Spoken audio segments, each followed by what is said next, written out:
Hai guys, gue Amanda dan hari ini kita akan bahas tema week keempat yaitu Discernment and Wisdom. Sebelum kita mulai, mari kita berdoa dulu ya. Tuhan Yesus, terima kasih karena hari ini Engkau telah memberikan waktu untuk kita berkumpul dan juga bisa mengerti firman-Mu lebih banyak. Tuhan, kiranya Engkau yang memakai hamba-Mu untuk bisa memberikan sharing dengan baik, dan Engkau yang memakai biar siapapun yang mendengarnya juga bisa mendapatkan berkat. Tuhan yang pimpin semua jalan hari ini hingga nanti views kami, sehingga semua teman-teman di views juga bisa mendapatkan hal yang baik dalam hari ini. Dan nama Tuhan Yesus kami berdoa, amin. Oke.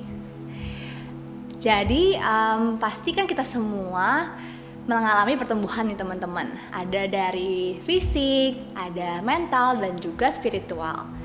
Nah, kalau misalnya seiring bertambahnya umur, kita pasti bertambah tinggi, bertambah berat. Ada juga mengalami perubahan bentuk tubuh.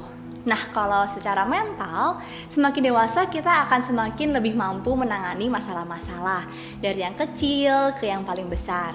Mampu mengalami keputusan-keputusan yang lebih berat, dan juga bisa berpikir secara runtun dan juga sistematis. Tapi kita pernah nggak mikirin kalau kita tuh juga harus bertumbuh secara spiritual, jadi nggak cuma masalah fisik dan mental aja. Nah, tapi pertumbuhan spiritual tiap orang tuh juga beda-beda ya teman-teman. Ada yang udah 5 tahun bergereja mungkin, atau ada yang dari kecil udah bergereja dan juga pelayanan setiap hari Minggu. Tapi lamanya kita bergereja atau melayani itu nggak menjadi acuan pertumbuhan spiritual kita. Bukan berarti orang yang udah bergereja 15 tahun dan juga melayani setiap minggu itu lebih mengenal Tuhan daripada orang yang lahir baru. Karena kita mungkin udah lama bergereja, tapi belum mempunyai pemahaman yang benar apabila kita nggak sering mengecek kembali kebenarannya dengan firman Tuhan. Nah, Alkitab itu juga banyak memberikan peringatan lewat pengajaran yang salah. Contohnya di Matthew 7 verses 15. Watch out for false prophets. They come to you in sheep's clothing, but inwardly they are vicious wolves. Rasul Yohanes juga memberikan peringatan lewat 1 Yohanes 4 ayat 1-3. Dear friends, do not believe every spirit, but test the spirits to see whether they are from God, because many false prophets have gone into the world. This is how you can recognize the Spirit of God. Every spirit that acknowledges that Jesus Christ has come in flesh is from God. But every spirit that does not acknowledge Jesus is not from God. This is the spirit of the Antichrist, which you have heard is coming and even now is already in the world. Nah, oleh karena itu kita tuh perlu banget untuk mempunyai hikmat dan kecerdasan untuk bisa memahami pengajaran-pengajaran Kristen dengan benar. Yaitu tema kita hari ini kan, Wisdom and Discernment. Ada 3 cara untuk kita bisa menajamkan pemikiran kita tentang pemahaman dan kekristenan, serta menambahkan hikmat dalam kehidupan kita sehari-hari. Yang pertama, kenali lebih dalam tentang Tuhanmu. Proverbs 9 ayat 10. The fear of the Lord is the beginning of wisdom, and the knowledge of the Holy One is understanding. Semakin kita mengenal Tuhan, semakin kita bisa membedakan mana yang lebih serupa dengan sifatnya dan mana yang bukan. Sama nih seperti banker yang biasanya udah latihan gitu megang ratusan ribu lembar uang asli, jadi pasti mereka akan sadar kalau ada 1 lembar uang palsu di antara mereka. Nah, kalau kita sudah mempunyai kedekatan yang sangat dekat juga dengan Tuhan, kita akan lebih mengerti sifat-sifat Tuhan dan mempunyai ketajaman yang lebih apabila ada yang salah. Gimana sih caranya kita mendekatkan diri kepada Tuhan? Yaitu lewat 2 cara. Lewat membaca firman Tuhan yang adalah surat cinta Tuhan ke kita, dan juga lewat doa. Dimana kalau kita mendengarkan firman Tuhan dan juga membaca firman Tuhan, itu kita mendengarkan Tuhan yang berbicara kepada kita. Tapi dengan lewat doa kita juga bisa berbicara kepada Tuhan. Dengan komunikasi dengan Tuhan itu kita bisa semakin dekat dengan Tuhan dan membangun hubungan yang erat dengan Tuhan. Nah, membaca firman dan juga doa ini sangat penting ya teman-teman, karena dengan demikian kita juga makin bisa lebih tahu apa yang Tuhan mau bicarakan ke kehidupan kita.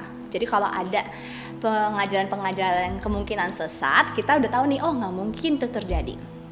Membangun hubungan ini juga sangat penting untuk orang-orang yang baru lahir baru, karena mereka jadi tidak rawan untuk menangkap pemahaman-pemahaman palsu.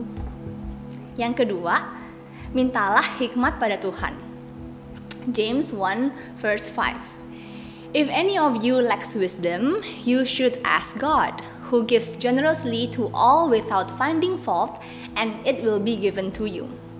Tuhan adalah sumber dari segala hikmat itu, dan kita adalah anak-anaknya. Salah satu privilege kita sebagai anak Tuhan adalah untuk meminta hikmat yang sama yang dimiliki oleh Bapa kita untuk dibagikan ke kita juga. Sama seperti Salomo yang memohon hikmat pada Tuhan, kita juga harus merendahkan diri kita, merendahkan hati kita untuk meminta hikmat dari yang sumber hikmat itu, yaitu Tuhan kita. Proverbs 2 verse 6. For the Lord gives wisdom, from his mouth comes knowledge and understanding.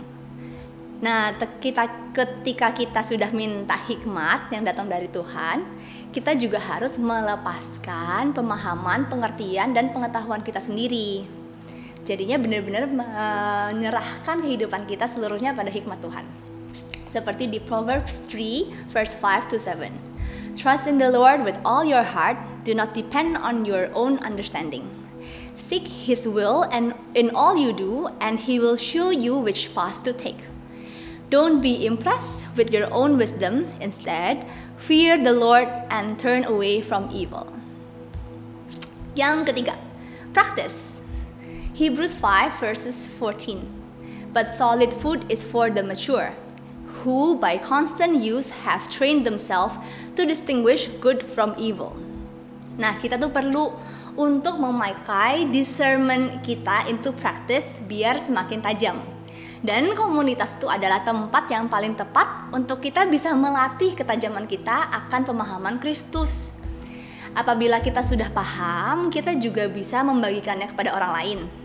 Dan sebaliknya, kalau orang lain juga udah paham, mereka juga bisa bagi ke kita.